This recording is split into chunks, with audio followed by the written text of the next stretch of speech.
What's up everyone, Jesse here with a very quick news roundup. If you know my channel and the way I typically do news, you know I usually give the news in about a minute, then spend a few minutes talking about it with gameplay or something in the background to visually represent what I'm talking about. Then I move on to the next piece of news. However, tonight I don't have that much time at the moment, but I still wanted to do something. So I thought I would do a quick news roundup. If you like these shorter, faster news videos, just let me know and I may continue them. Also, for those interested, I have a link to my public Discord server for anyone to join and chat with myself, other YouTube friends of mine, Zelda and Nintendo fans, and fans of this channel like yourself. So with all of that out of the way, let's get started. First up, Citigroup thinks Nintendo could release a Switch Mini in 2019. They say although the Nintendo Switch can be used as a handheld device, we think smaller children could struggle to use it comfortably in that format due to its size and weight. Accordingly, we think Nintendo will launch a lighter, dedicated handheld version of the Switch, possibly to be called the Switch Mini. I think this would be a great idea, and I'll have a video coming out tomorrow that goes a lot more in depth on this with price points, sizes, upgradable docks, how they could make the Switch a lot cheaper, what GPU an upgraded dock could potentially have, and much more. So be sure to subscribe so you don't miss out on that video. And it's part of the reason why I don't have time to work on this video right now. Second piece of news, Epic, the makers of Unreal Engine, says that there are more than 20 games currently being worked on for the Nintendo Switch that use Unreal Engine 4, which really isn't a surprise. That's kind of like saying the new grocery store that just opened up has that vanilla flavor of ice cream that every other store also sells. Unreal Engine 4 is one of the most common engines used for creating games because of how easy it is to use. Nintendo has even said their developers have mastered the engine for the Nintendo Switch, so they could be working on a few of those 20 games themselves. Not to mention the hundreds or possibly even thousands of indie developers that also use the engine. Again, it's one of the most popular video game engines to use. At number 3, apparently the Nintendo Switch version of Breath of the Wild has sold more than the actual number of Nintendo Switch consoles, which at first might be a bit confusing.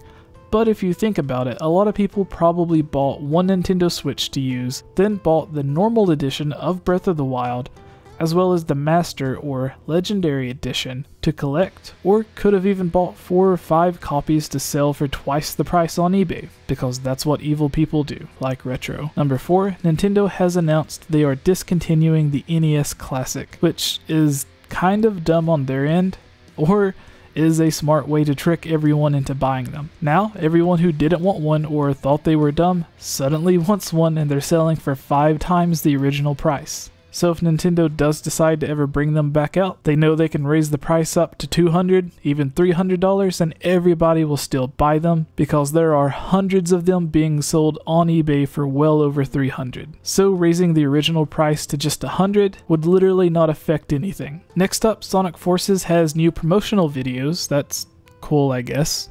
Splatoon 2 has more pics of Amiibo, because who doesn't like looking at pictures of Amiibo? Digital Foundry did an in-depth graphics comparison on LEGO City Undercover, because Legos, I guess. Enterbrain CEO says Dragon Quest IX will sell over 5 million copies and beat out Pokemon, seeing as Dragon Quest IX is on 3DS, PS4, smartphones, and the Nintendo Switch, which also has no games, and Pokemon is only on the Nintendo 3DS. If it didn't outsell Pokemon, that would be kind of disappointing. Mario Kart 8 Deluxe has new trailers and it looks like more Mario Kart, so that's good. Plus, I'll be getting the game early because I finally got noticed by Senpai. So expect a full review to be posted when the embargo ends. And if you're tired of Mario riding in carts, you can play a game where he rides a horse. So there's always that. Oh, and I did an awesome 20-minute long video on Breath of the Wild titled Top 10 Best and Worst of Breath of the Wild. Holly Wolf, one of my YouTube friends that also happened to be Playmate of the Year a few years ago, and RMFH Gaming, who wasn't Playmate of the Year a few years ago, but also does YouTube, helped with the audio, and I spent 2 weeks editing it, so you should check it out. Then watch the same video, but about Ocarina of Time, because we love you. But first, be sure to subscribe so you don't miss out on future Nintendo news videos, and let us know your thoughts on everything in the comments below. And again, if you want, join our Discord where you can chat with myself, RMFH, Holly, McIntyre, Sasizi, and pretty much everyone else that I usually do videos with, as well as other fans of my channel like yourself. We're literally always on voice chat because we're always bored, so yeah, help us not be bored. Also, because I have a new video coming soon with audio from Yuri of Wind, Holly Wolf, and maybe McIntyre Productions that should be released tomorrow or the next day about the top 5 unreleased Zelda games that you've never played because they were unreleased even though Nintendo finished them, and in some cases even showed them off. But you can still play some of them, illegally of course, but again, because Nintendo didn't officially release them. And it's another video with Yuri of Wind, who I love, but you guys hate apparently, because my last video with him didn't even get 1,000 views, which is odd because I have over 26,000 subscribers and he has well over 300,000 subscribers. But I love his series Gaming Mysteries, so yeah. Okay, that's all, I think. So go back and check out that video. It's literally just an interview of us talking about video games, which is what all of my videos are about.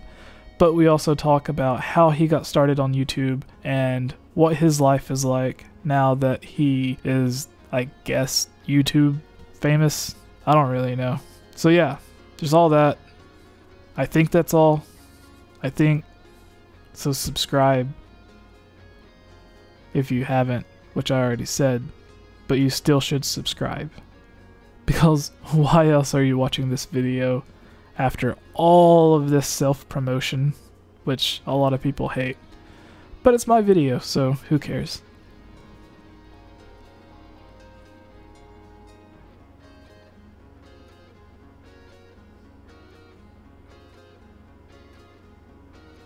Alright, bye. I want to thank you all for watching this video and welcome to the end slate. If you're a fan of these videos, you can follow me on Twitter for updates on future videos at GameOverJesse. Please subscribe, like, and let us know your thoughts in the comments below. If you would like to watch even more of my videos, click the video to the left or let me know what types of videos you would like to see in the future. I would like to take the rest of this time to thank all of my Patreon supporters. If you're a fan of this channel and would also like to help us out by becoming a Patreon supporter and get some awesome rewards for yourself, like being a part of my videos, shoutouts, custom avatars, giveaways, being added to our private Discord to chat during live streams, and more, please visit patreon.com/GameOverJesse, where even smaller supporters at the $1 level will get you some awesome stuff. Finally, a huge thank you to this month's supporters: George Says Hi, Link Uses the Triforce, Transcendent Sacred Courage, Glenn Cassio, Prey Warrior, Victopedia, Rusty Caulfield, Robert W., Amanda Pina, Lunarium, Chris Gasparin, Harris Priest, Lovable Christie, Key of Time 15, Jerome Measure, Daryl Quinnen, Furzin 16, Kadron, Magic Tech Review, and The Itch Network.